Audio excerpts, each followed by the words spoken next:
graças a Deus por este momento, por esta oportunidade de estudar a Palavra de Deus.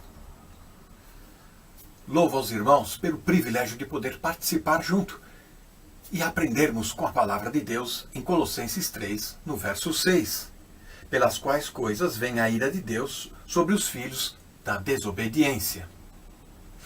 Uma das razões por que Deus nos deu a Bíblia Sagrada é para alertar os homens sobre o pecado, e principalmente as consequências do pecado, e convidá-lo a fugir da ira de Deus. Porém, quando se fala sobre a ira de Deus, muitas pessoas, por ansiedade, por uma consciência perturbada e acusadora, tentam fugir deste assunto e não querem admitir essa realidade da ira de Deus. Citam até uma parte da Bíblia, de um versículo, para justificar que Deus, ele é soberano, ele é de tal maneira amoroso que jamais vai derramar a sua ira sobre a raça humana. Efésios, no capítulo 1, no verso 11, nós encontramos assim: predestinados conforme o propósito daquele que faz todas as coisas segundo o conselho da sua vontade. Dizem estes, que não querem admitir a existência da ira de Deus, que a soberania de Deus é tamanha que no final ele vai perdoar a todos e salvar a todos. Isso é chamado na teologia de universalismo. Mas esta heresia não faz sentido, pois ela coloca Deus como o autor do pecado e o único no universo que recebe, então, o juízo sobre o pecado que ele colocou dentro da raça humana. Não faz o mínimo sentido uma ideia desta. A ira de Deus está registrada na palavra de Deus, na Bíblia. E a ira, ela faz parte dos atributos de Deus. Assim como a onipotência, a onisciência, onipresença, assim também como a santidade, a soberania, presciência, imutabilidade de Deus, o amor e a fidelidade, entre outros. Ora, a ira humana, a raiva humana, ela é circunstancial. Ela pode surgir no momento e você ferve de raiva, o sangue vem a mil, e você sai para respirar, contar até 3 ou até 300. E depois isso passa. Mas a ira de Deus, revelada na palavra, na Bíblia, diz que a ira de Deus ela é permanente. E ela vem por causa da justiça e santidade de um Deus perfeito. Deus ama a justiça, a santidade e é contra a iniquidade. No Salmo 99, Salmo 99, verso 4, tu fazes juízo e justiça em Jacó. O Salmo 5, no verso 4, porque tu não és um Deus que tenha prazer na iniquidade, e nem contigo habitará o mal. Salmo 5, verso 6, destruirá aqueles que falam mentira. O Senhor aborrecerá o homem sanguinário e fraudulento. Assim, como a santidade é parte integral da pessoa de Deus, também a ira, que é contra o pecado, a iniquidade, é uma característica do próprio Deus. O dicionário bíblico, J. Douglas, ele define o que vem a ser a ira de Deus. Atitude permanente do Deus Santo, justo, quando confrontado pelo pecado e pelo mal. Trata-se antes de uma qualidade pessoal, sem a qual Deus deixará de ser completamente justo. E deixará de ser Deus também. Durante o Velho Testamento, vemos em Gênesis capítulo 8, a ira de Deus caiu naquele tempo, na época de Noé, o dilúvio, foi um juízo de Deus, foi a ira de Deus contra a maldade daquela geração. Nós vamos ver Sodoma e Gomorra, em Gênesis 19, também sendo como um juízo, a ira de Deus, sobre um povo perverso. Também vamos encontrar em Faraó do Egito, Êxodo do capítulo 7 até o capítulo 14, nós vamos encontrar a ira de Deus sobre uma nação, Egito, sobre um rei arrogante, Faraó, quantas vezes Deus manifestou a sua ira? Um estudo de concordância das Escrituras vai evidenciar que a ira, a cólera, a indignação de Deus aparece muito mais do que o amor, a ternura, a paciência de Deus. Arthur Pink, que era um comentarista bíblico do século XX, ele disse que Jesus não veio para nos livrar do diabo. Jesus veio para nos livrar da ira de Deus. E o que vem a ser isto? Mateus capítulo 10, lá no versículo 28, nós podemos ler assim: Não temais os que matam o corpo e nem podem matar a alma. Temei antes aquele que pode fazer perecer no inferno tanto a alma como o corpo. Mateus 10, 28. Outra passagem que chama muito a atenção é Atos capítulo 7, no verso 56. É o martírio de Estevão. Os religiosos da época estavam condenando a fé de Estevão. E no verso 56, ele olha e ele tem uma visão de Jesus em pé à destra de Deus. Naquele instante, naquele momento, a ira de Deus iria se derramar sobre o povo. A ira de Deus ia se manifestar, pois o povo tinha rejeitado o Filho, crucificando, e tinham rejeitado o Espírito Santo, agora na pessoa de Estevão e dos discípulos. A ira de Deus estava eminente, até que o Senhor suspendeu aquela profecia, suspendeu aquele momento profético, para então abrir um espaço, um hiato, para que a graça de Deus pudesse ser manifestada antes da sua ira. Não podemos confundir, então, graça de Deus nas dispensações com a dispensação da graça, da qual nós estamos vivendo agora, antes de vir o juízo, a ira de Deus. Naum, profeta, depois do livro de Jonas, você encontra Naum, um livro curto, pequeno. No primeiro capítulo, verso 3, Naum diz: O Senhor é tardio em irar-se, mas grande em poder, e ao culpado ele não tem por inocente. Veja, então, como o Senhor adia o seu juízo, pois é um Deus misericordioso, amoroso. Meditando agora sobre a ira de Deus e sobre este momento que estamos vivendo agora, sobre a graça de Deus, pois a ira está suspensa por hora, podemos aprender algumas lições fundamentais sobre a ira de Deus. Primeiro, ter repulsa ao pecado, assim como Deus. A Bíblia nos dá luz para entender a ira de Deus e perceber como o pecado é repugnante diante de Deus e como Deus detesta a iniquidade, a falsidade. Segundo, que podemos aprender da ira de Deus, passamos a ter temor de Deus, levar Deus a sério. Não podemos servi-lo agradavelmente sem antes ter reverência, temor, respeito à pessoa de Deus e às coisas de Deus, principalmente a sua palavra.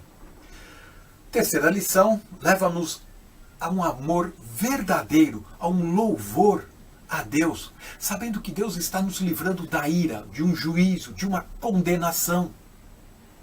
Está nos salvando neste período de graça, simplesmente porque nós estamos crendo no seu Filho, na obra redentora de Cristo Jesus. E isso é fruto de louvor, gratidão. E por último, leva-nos a evangelizar com fervor, cada vez mais com veemência, sabendo agora que muitos daqueles que estão por aí sem Deus são inimigos, são rebeldes e estão debaixo de uma condenação da ira de Deus e vão perecer se não conhecerem a verdade e continuando então a viver na ilusão. Dois textos bíblicos mostram que as pessoas que vivem sem Deus no mundo, querendo viver do seu modo, do seu jeito, do seu entendimento, elas não são ignorantes quanto à verdade bíblica e elas não são por nenhum momento, indesculpáveis. Tiago 4, no verso 4, está escrito: Infiéis Não compreendeis que a amizade do mundo é inimizade de Deus? Aquele, pois, que quiser ser amigo do mundo, constitui-se inimigo de Deus. João 3, no verso 36, usando a Almeida atualizada, quero destacar a palavra rebeldia. Por isso, quem crer no Filho tem a vida eterna. O que, todavia, se mantém rebelde contra o Filho, não verá a vida, mas sobre ele permanece a ira de Deus, o julgamento, a condenação. Romanos 1,18. Porque do céu se manifesta a ira de Deus sobre toda a impiedade e injustiça dos homens. Romanos 5, verso 8 e 9. Deus prova o seu próprio amor para conosco pelo fato de ter Cristo morrido por nós, sendo nós ainda pecadores. Logo, muito mais agora, sendo justificados pelo seu sangue, seremos por ele salvos da ira. A única maneira de escapar da ira de Deus é estar em Cristo, somente em Cristo. Pois ele, Cristo Jesus, lá na cruz do Calvário, recebeu toda a ira de Deus, que cabia a mim, cabia a você. Mas o Senhor Deus, no seu amor eterno, insondável, enviou o seu Filho para ir no nosso lugar, receber a nossa condenação lá naquela cruz. Por isso nós somos gratos. Nós temos um coração cheio de louvor, de reverência, de temor. Cada vez mais devemos odiar o pecado. Cada vez mais devemos nos afastar dos vícios, pois isso desagrada a Deus e atrai a ira do Senhor sobre as nossas vidas. Que o Senhor nos abençoe e tenha misericórdia de cada um. Amém. Aqui estamos de novo no estudo da carta aos Colossenses no capítulo 3 e continuando ainda no versículo 6, onde nós lemos pelas quais coisas vem a ira de Deus sobre os filhos da desobediência. Vamos continuar a ver mais alguns pormenores. Vimos já que o crente não se pode perder na semana passada. Vimos que a ira de Deus não é senão para os filhos da desobediência, para os descrentes. Sim, a ira de Deus não é para os filhos de Deus, é para os filhos da desobediência. E já vimos também que essa expressão filhos da desobediência refere-se a descrentes. Eu agora gostava de me deter um pouco sobre a expressão a ira de Deus. Esta expressão, a ira de Deus, aparece 10 vezes no chamado Novo Testamento e 6 das quais no livro do Apocalipse. Portanto, a ira de Deus tem mesmo a ver com a grande tribulação. Tem mesmo a ver com o juízo que vai cair sobre o mundo e que já deveria ter caído antes e que só a dispensação da graça de Deus atual suspendeu até que ela esteja encerrada, para então o juízo cair completamente. No chamado Velho Testamento, a expressão correspondente é a ira do Senhor. Aqui é chamada a ira de Deus, mas no chamado Velho Testamento a expressão é a ira do Senhor. E entenda-se que é a ira de Jeová, porque a palavra Jeová tem sido traduzida no chamado Velho Testamento por Senhor. Portanto, quando nós lemos acerca da ira do Senhor, estamos a falar da ira de Jeová, e é chamada assim de Jeová porque esta ira tem a ver especialmente com o povo terreno de Deus, com quem ele se relaciona. Como nós sabemos, Deus relaciona-se com o seu povo terreno, com Israel, como Jeová. Ele não é Jeová da igreja, ele não é Jeová do povo celestial de Deus. Como Jeová, ele está relacionado com o seu povo terreno, com a nação de Israel. E este assunto é um assunto particularmente importante de se compreender, porque num mundo em que há alguns que se chamam testemunhas de Jeová, como nós sabemos, um grupo religioso, eles estão logo errados no título que escolheram para si, porque testemunhas de Jeová significa Israel. Aliás, se nós vemos o contexto onde essa expressão aparece no profeta Isaías, nós vemos que Deus está a falar do seu povo terreno.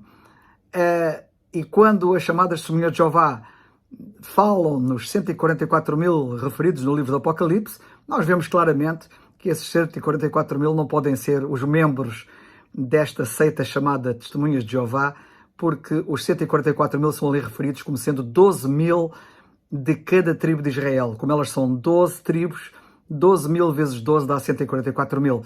Portanto, estar a dizer o que eles dizem é de facto estar completamente divorciado do significado bíblico. No chamado Novo Testamento, a expressão a ira de Deus é uma expressão que tem um alcance mais amplo, que envolve o mundo todo. Portanto, no Velho Testamento, assim chamado, nós temos a ira do Senhor, ou a ira de Jeová, que tem a ver com a nação de Israel, e no chamado Novo Testamento, esta ira abrange um campo mais vasto e é chamado, portanto, refere-se, portanto, a todo mundo. Na nossa passagem, em Colossenses, no capítulo 3 e no versículo 6, a ira ali refere-se a quando o Senhor vier para ferir as nações. E eu sublinho isto, para ferir as nações, como nós lemos em Apocalipse, no capítulo 19 e versículo 15. Ele vem para ferir as nações, portanto todo o mundo, no grande dia que é chamado do furor e ira do Deus Todo-Poderoso. Em Apocalipse 19, 15 lemos isso. Porque é vindo o grande dia da sua ira, lemos no versículo 17 de Apocalipse 6, porque é vindo o grande dia da sua ira, quem poderá subsistir? Quem é o objeto da ira, portanto? Em primeiro lugar, como já todos perceberam, é Israel, a nação de Israel apóstata. A Bíblia diz, porque aquele dia é tão grande, que não houve outro semelhante, e é tempo de angústia para Jacó. Ele, porém, será livrado dela. Lemos isto em Jeremias, no capítulo 30, versículo 7, e claramente este tempo de ira é chamado tempo de angústia para Jacó, ou tempo de angústia para Israel. É tempo de angústia para Jacó. E sabem que Jacó era o nome de Jacó antes de ser transformado. Portanto, é o nome relacionado com a parte má dele, porque a parte boa dele é chamada Israel. A partir do momento que ele começou a andar com Deus, Deus chamou-lhe Israel e deixou de se chamar Jacó. O tempo de angústia é, portanto, para Jacó, para aqueles que andam mal e não para aqueles que andam bem. Jacó é Israel apóstata. E esta ira vai ser destinada particularmente a estes, àqueles que, como nós sabemos, vão, depois de terem rejeitado o Messias, aceitar de braços abertos o anticristo, o falso Messias. E porque eles vão aceitar o falso Messias, lemos assim, em Apocalipse 14, versículos 9 e 10. E seguiu-os o terceiro anjo, dizendo com grande voz, se alguém adorar a besta e a sua imagem e receber o sinal na sua testa ou na sua mão, também o tal beberá do vinho da ira de Deus, que se deitou, não misturado, no cálice da sua ira, e será atormentado com fogo e enxofre diante dos santos anjos e diante do Cordeiro. Portanto, esta ira é destinada à nação de Israel apóstata, que aceita o falso Messias, que aceita o anticristo. O chamado Velho Testamento refere-se ao derramar da ira sobre o Israel apóstata. Em Sofonias, no capítulo 1, versículos 14 a 18, nós lemos assim: o grande dia do Senhor está perto, e se apressa muito a voz do dia do Senhor. Amargamente clamará ali o homem poderoso. Aquele dia é um dia de indignação, dia de angústia e de ânsia, dia de alvoroço e de desolação, dia de trevas e de escuridão, dia de nuvens e de densas trevas, dia de trombeta e de alarido contra as cidades fortes e contra as torres altas. E angustiarei os homens, e eles andarão como cegos, porque pecaram contra o Senhor, e o seu sangue se derramará como o pó, e a sua carne como esterco. Nem a sua prata, nem o seu ouro os poderá livrar no dia do furor, ou no dia da ira do Senhor. Mas pelo fogo do seu zelo, toda esta terra será consumida, porque certamente fará de todos os moradores da terra uma destruição total e apressada. Trata-se, portanto, da grande tribulação, da chamada grande tribulação, da tal aflição como nunca houve, nem tampouco há de haver, e que vai ocorrer no futuro. A ira é aquilo que nós podemos chamar a ira do ciúme por um amor rejeitado. E a Bíblia diz, em Cantares de Salomão, como a sepultura é o ciúme. Eles não podem rejeitar o amor de Jeová sem impunidade. Porém, porque na ira, lemos na Bíblia, Deus lembra-se da misericórdia, em Abacuque, no capítulo 3 e versículo 2, lemos isso, alguns no meio daquela ira vão se salvar quando o Evangelho do Reino for pregado em todo o mundo e vão reconhecer o Messias verdadeiro. É claro que será uma minoria relativamente à maioria apóstata, mas apesar da ira, Na ira, Deus lembra-se da misericórdia. Esta ira não é só destinada a Israel apóstata, é também destinada à cristandade apóstata, porque isto vai acontecer depois da igreja ser arrebatada. E ficam aqui aqueles que se diziam igreja, mas que não são.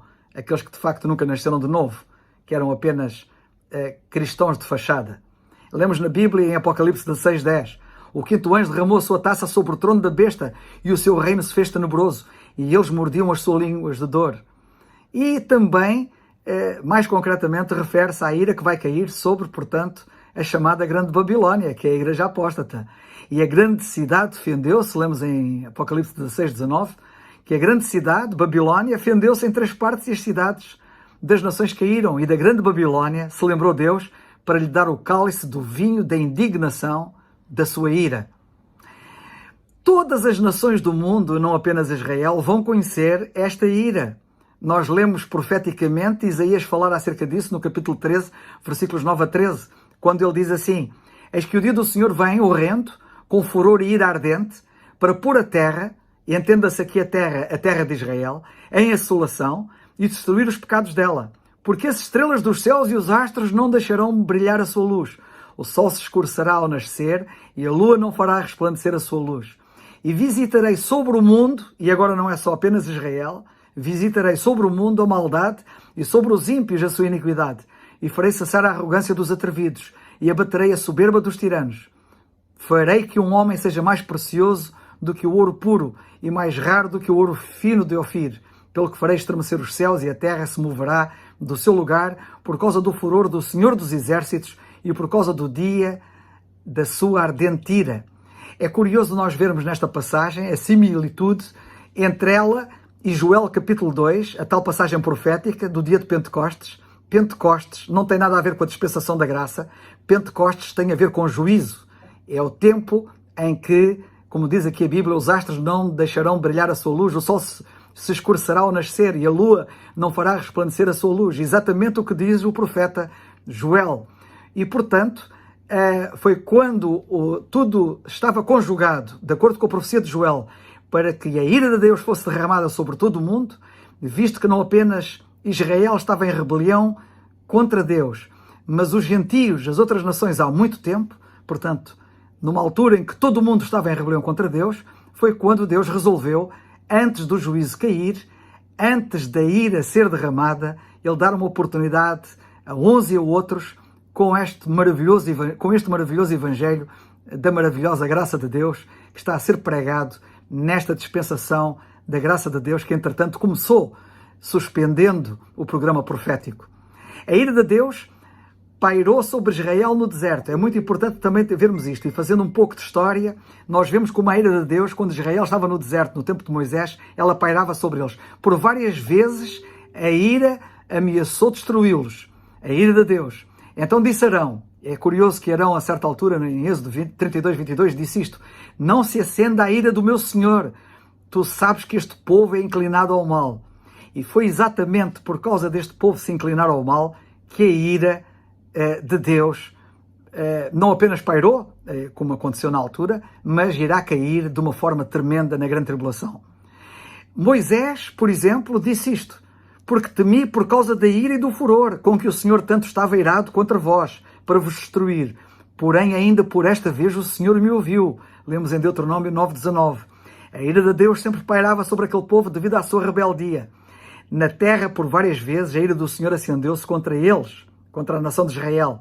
Até nós lermos isto, no segundo livro das Crônicas, capítulo 36, versículo 16.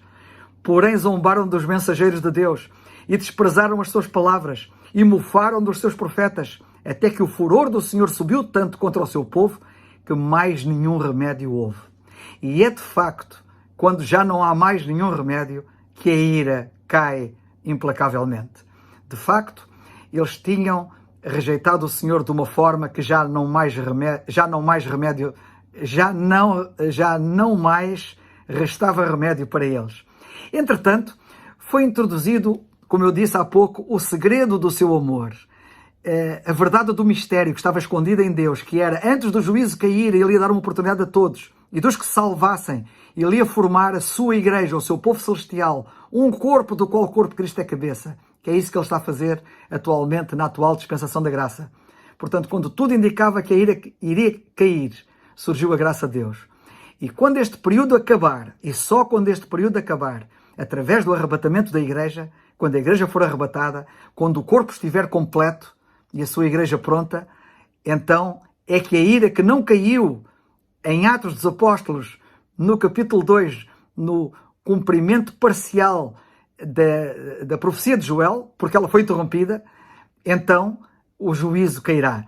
E lemos assim, em relação a esse período, o apóstolo Paulo também fala nele, e diz na segunda carta aos Tessalonicenses, no capítulo 1, versículos 7 a 9, e a vós, diz ele, que sois atribulados, e os crentes ali em particular estavam a ser atribulados, descanse conosco, quando se manifestar o Senhor Jesus desde o céu com os anjos do seu poder. Sim, em relação à igreja, haverá descanso quando o Senhor Jesus se manifestar dos céus com os anjos do seu poder.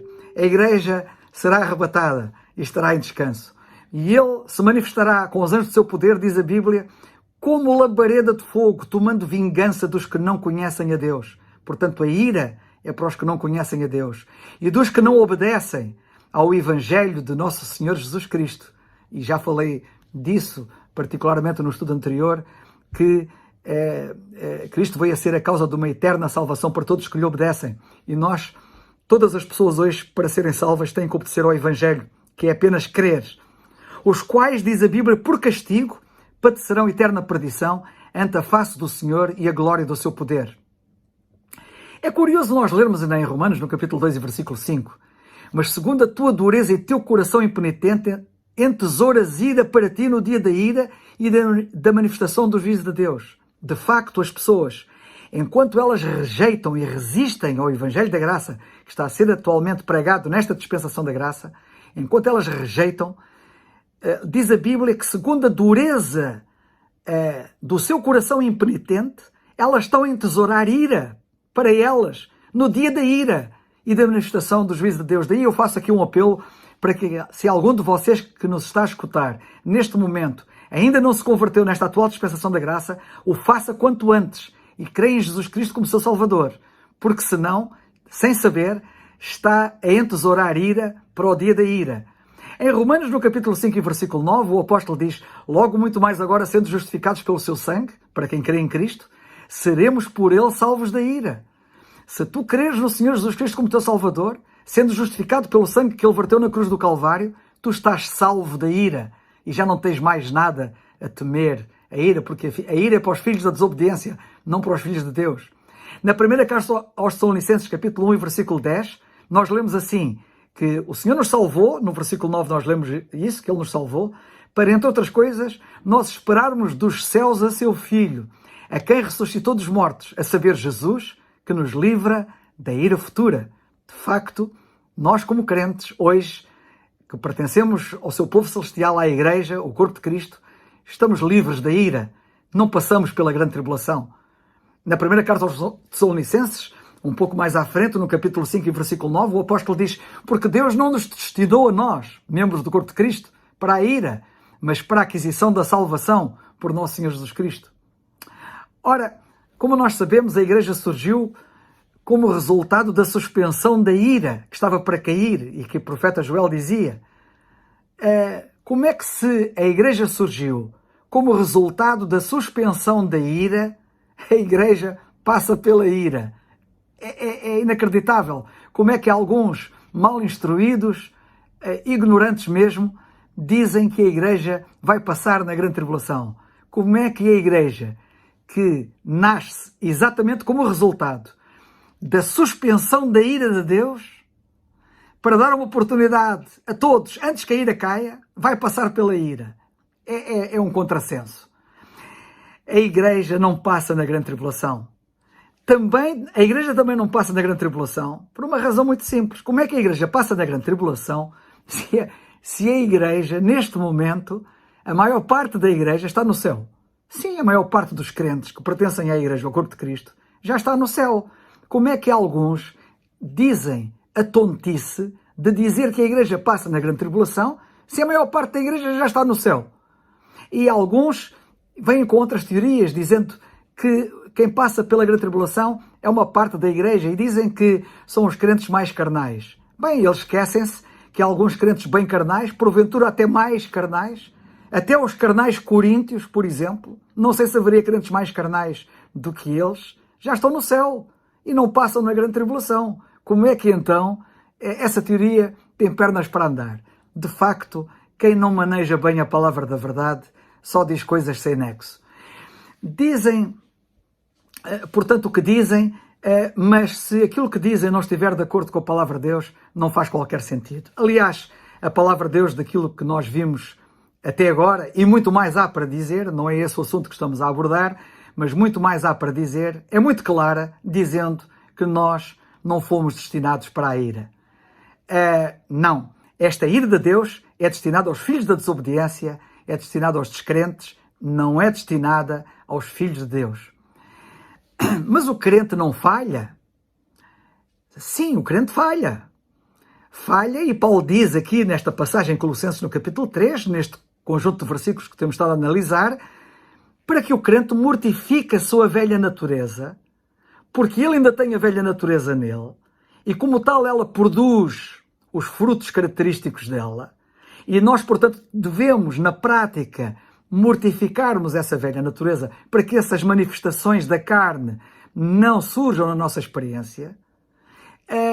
Essas manifestações da velha natureza querem nos conduzir de volta ao pecado, e ele diz que nós devemos mortificá-la, a nossa velha natureza. E ele diz que o devemos fazer porque é por estas coisas que a ira de Deus vem sobre os filhos da desobediência. Os perdidos serão julgados por elas. E nós não os devemos fazer porque já fomos libertados do pecado. Não é maravilhoso nós lermos em Efésios 4:30, quando o apóstolo diz: não entristeçais o Espírito Santo de Deus? Evidentemente que se nós deslizarmos nessa matéria, deixando-nos conduzir pela carne e pela sua energia, nós vamos entristecer o Espírito Santo de Deus, no qual, note-se bem, estamos selados para o dia da redenção, que é a redenção do corpo, que é o dia do arrebatamento da igreja, quando o Senhor nos vier buscar. Portanto, o crente está absolutamente seguro. E quando nós falamos desta segurança absoluta e desta certeza da salvação, que já foi tema na semana passada no estudo, alguns acham que isto é mau, dizer isto aos crentes, que não se deve dizer aos crentes que eles estão seguros, que isso os leva a pecar. Como é que os leva a pecar? Paulo diz que alguns ignoram uma coisa muito importante que nós não ignoramos, e que ele diz isso em Romanos 2:4. E ele diz o quê?